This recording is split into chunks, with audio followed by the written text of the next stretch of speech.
Greetings, scholars. It is I, David, your mind mechanic. It is the morning rush, coming to you from Mobile Studio TH. As I drive to work in the rolling green hills of west central Missouri, where again the air is fair, and holy crap, is there a lot of pollen in the air. So, I don't know, I'm not looking at the camera really, so I don't know how my poison ivy looks today. It's actually not all bubbled up and blistered and all that, so it's doing better, but I think it's still a little red. And I don't know if you can see my eyes, but man, they're itching like nobody's business. Oh, how is everyone? Okay, so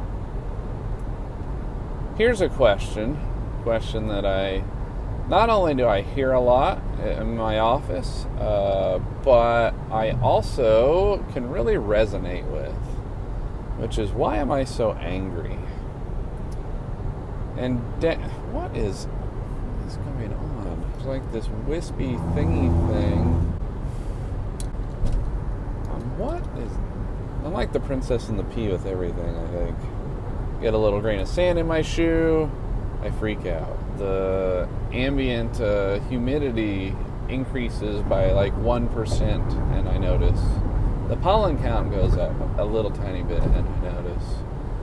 Or I get a little thin wispy. I think it was a part of a spider web. I walked through some spider webs on the way to the car today.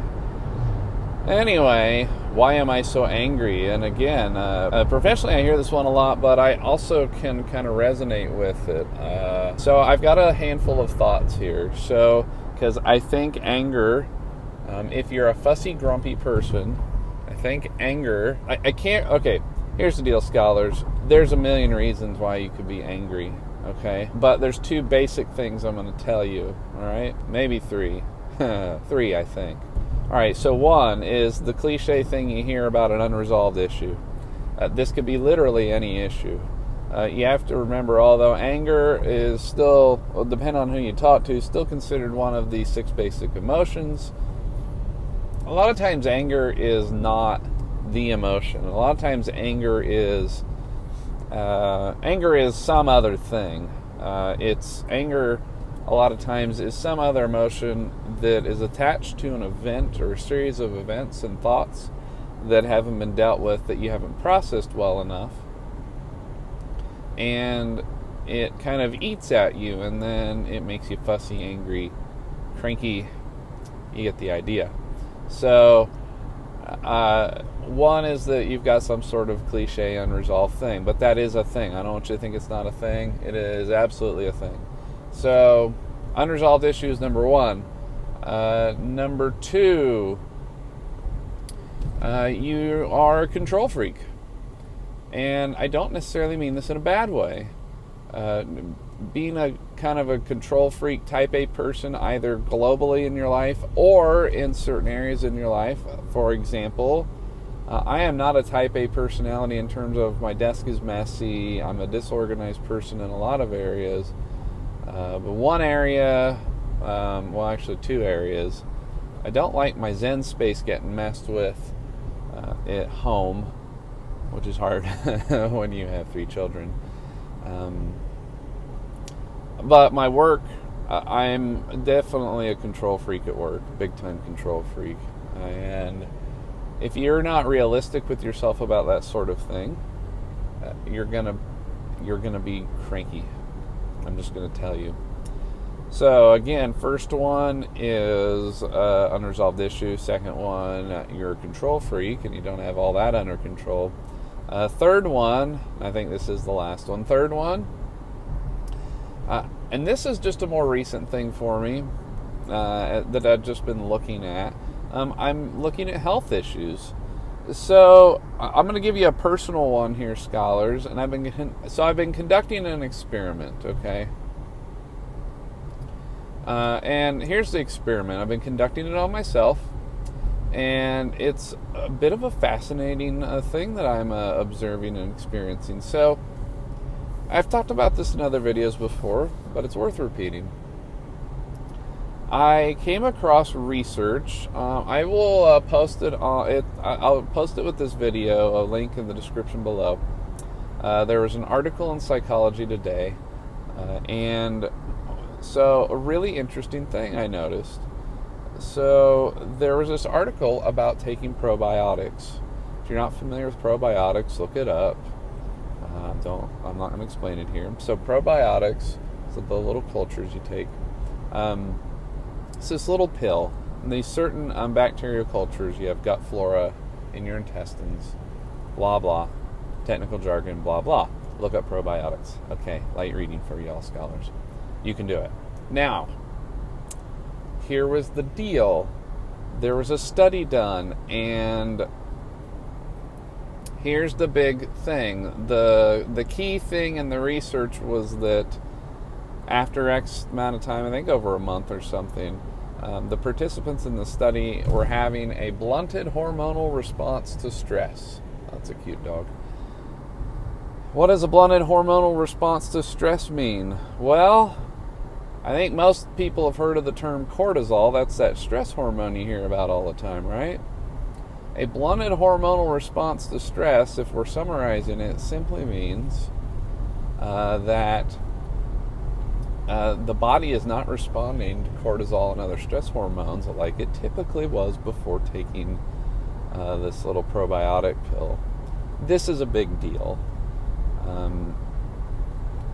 And it's a big deal because what that means, if you haven't gotten there already, scholars, what that means is that all the things that you would typically do when you're experiencing increased stress, increased physiological arousal, would be it's not as bad. So if we're stressed out for too long, we get cranky, right? Or sad, or we get all sorts of things. And so having a blunted response, blunted means, think like a knife's edge, and it's blunt. It's not sharp anymore. So if we take this stuff, people are having a blunted hormonal response to stress, so they're not quite as stressed out. So I've been conducting an experiment. I thought, that sounds fabulous. I'm gonna try it. And I didn't really think it was gonna do a whole lot, to be honest with you. I'm a skeptic at heart. That's the scientist in me. So for a scientist, test, retest, hypothesizing stuff, why are we driving so slow? You know what I don't like about bicycles on the backs of cars is it muddies up the view that you have of their taillights. You can't see them as well.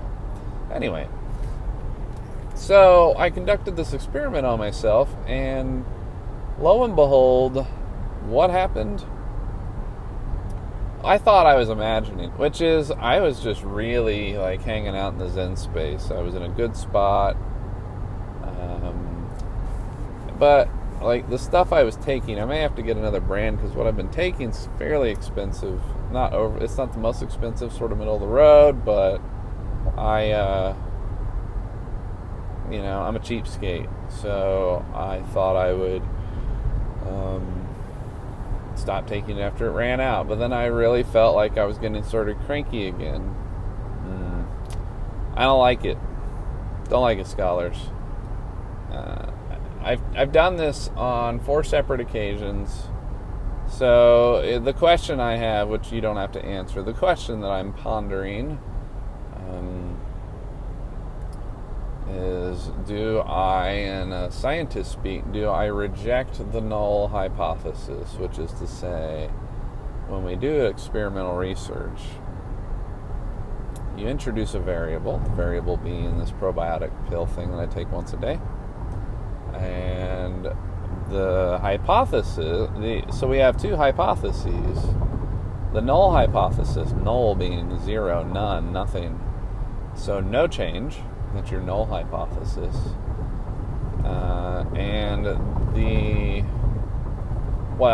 We'll start with that. So you either accept or reject the null. If you accept the null, that means nothing changed. If you reject it, that means something changed. if I'm going to be a pure scientist about it, all I would say is that I reject the null. That's personally where I'm at. Now, if I'm going to say that there's something else going on, my hypothesis then, my further hypothesizing would be that this probiotic culture helped with the blunted hormonal response to stress, and I therefore was less cranky. But I think it's just a long-winded thing for me to just remind everyone that there's a lot of stuff that can get us to feeling out of sorts and get us cranky and angry. If I'm a betting man, I would say a lot of it, at least 40%, if I'm going to pick an arbitrary statistic, at least that, or close to half, is stuff we haven't really dealt with. I'm a way less angry person in general since I sorted a lot of my stuff out in life, my own personal demons and stuff. But I don't know if the placebo effect is going on here with this probiotic thing or not. In the study, they did a double-blind placebo-controlled trial, which is to say neither the participants or the researchers knew who was getting what pill, the placebo, the sugar pill, or the probiotic. Also, in one of the studies that I looked up further, I know there were some where they didn't even tell the participants what this was going to do, and they still got this result. So it's interesting stuff. Again, there's a lot of reasons to be angry. Not good reasons necessarily, but in terms of explanations as to why we're angry, there's some reasoning there sometimes. So what I would recommend here. So how do we combat this? How do we combat the anger? Okay. So I'm going to give you the, not necessarily easy, but I'm going to give you the simple things to do, to try, to assist you. One is regular exercise. 2, get outside as much as possible. 3, be as productive as possible, preferably doing something with your hands, but any productivity is better than none. 4, eat right as best you can. And 5, sleep, get some sleep. Oh, and then last but certainly not least, 6, if none of that assists you, if that doesn't help you, you should probably maybe talk to someone, whether it's a therapist, a close friend, a pastor, I do not care, but get to talking to somebody. See why there might be a reason that you're Captain Cranky Pants. So those are my thoughts, and I'm sticking to them today, scholars.